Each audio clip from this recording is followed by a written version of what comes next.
بسم اللہ الرحمن الرحیم۔ صرف 5 منٹ کا مدرسہ قرآن و حدیث کی روشنی میں 196واں دن 16 رجب المرجب۔ نمبر 1، اسلامی تاریخ۔ حضرت سعید بن زید رضی اللہ عنہ حضرت سعید بن زید رضی اللہ عنہ بھی ان 10 مبارک لوگوں میں ہیں جنہیں رسول اللہ صلی اللہ علیہ وسلم نے دنیا ہی میں جنت کی بشارت سنا دی تھی۔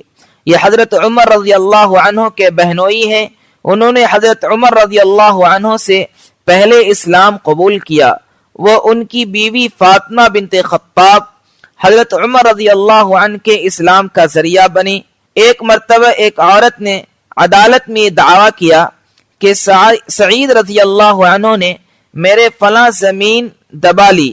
حضرت سعید رضی اللہ عنہ کو اس سے بڑی تکلیف ہوئی اور انہوں نے عدالت میں حاکم کے سامنے کہا، کیا میں اس عورت کی زمین دباؤں گا، جبکہ میں نے رسول اللہ صلی اللہ علیہ وسلم سے سنا ہے کہ جو شخص کسی کی ایک بالشت بھر زمین بھی ظلمن دبائے گا تو زمین کا وہ ٹکڑا 7 زمین تک توق بنا کر اس کے گلے میں ڈالا جائے گا۔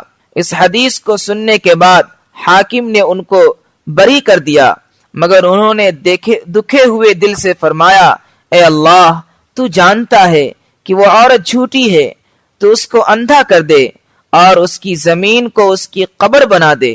اور ایسا ہی ہوا، وہ اندھی ہو گئی اور ایک دن وہ گڑھے میں گر پڑی اور وہ گڑھا اس کی قبر بن گیا۔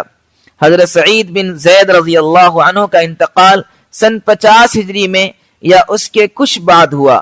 اس وقت ان کی عمر 70 سال سے بھی زیادہ تھی۔ نمبر 2، حضور صلی اللہ علیہ وسلم کا معجزہ، ٹوٹے ہوئے پیر کا ٹھیک ہونا۔ حضرت عبداللہ بن عتیق رضی اللہ عنہ جب ابو رافع کو قتل کر کے واپس آنے لگے تو سیڑھی یعنی زینہ سے اترتے ہوئے گر پڑے اور پیر ٹوٹ گیا۔ رسول اللہ صلی اللہ علیہ وسلم نے اس پر اپنا دست مبارک پھیرا تو فوراً ایسا اچھا ہو گیا گویا کبھی ٹوٹا ہی نہ تھا۔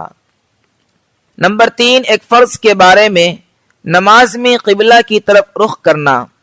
قرآن میں اللہ تعالیٰ فرماتا ہے، تم نماز میں جہاں کہیں بھی ہو تو اپنے چہرے کو اسی بیت اللہ کی طرف کیا کرو۔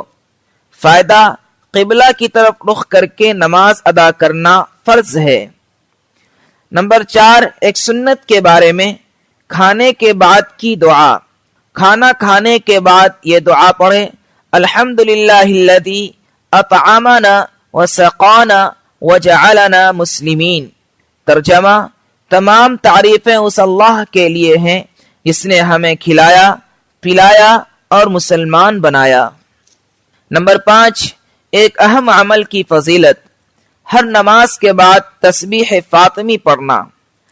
رسول اللہ صلی اللہ علیہ وسلم نے فرمایا، جو شخص ہر نماز کے بعد 33 مرتبہ سبحان اللہ، 33 مرتبہ الحمدللہ اور 34 مرتبہ اللہ اکبر کہتا ہے وہ کبھی نقصان میں نہیں رہتا۔ نمبر 6، ایک گناہ کے بارے میں، کسی پر تہمت لگانا گناہ عظیم ہے۔ قرآن میں اللہ تعالیٰ فرماتا ہے، جو شخص کوئی چھوٹا یا بڑا گناہ کرے پھر اس کی تہمت کسی بے گناہ پر لگا دے تو اس نے بہت بڑا بہتان اور کھلے گناہ کا بوجھ اپنے اوپر لاد لیا۔ نمبر 7، دنیا کے بارے میں، نیک اعمال کے بدلے دنیا کی رونق چاہنا۔ قرآن میں اللہ تعالیٰ فرماتا ہے، جو شخص اپنے نیک اعمال کے بدلے دنیاوی زندگی اور اس کی رونق چاہے گا تو ہم ان لوگوں کو ان کے اعمال کا بدلہ دنیا ہی میں دے دیں گے اور ان کے لیے دنیا میں کوئی کمی نہیں ہوگی۔ یہی لوگ ہیں جن کے لیے آخرت میں صرف اور صرف جہنم ہے، اور انہوں نے جو کچھ دنیا میں کیا تھا وہ سب آخرت میں بیکار ثابت ہوگا۔ نمبر 8، آخرت کے بارے میں، اہل جنت کو خوشخبری۔ رسول اللہ صلی اللہ علیہ وسلم نے فرمایا، ایک پکارنے والا جنتیوں کو پکارے گا، تم ہمیشہ تندرست رہو گے، کبھی بیمار نہ ہوگے، تم ہمیشہ زندہ رہو گے، کبھی موت نہیں آئے گی،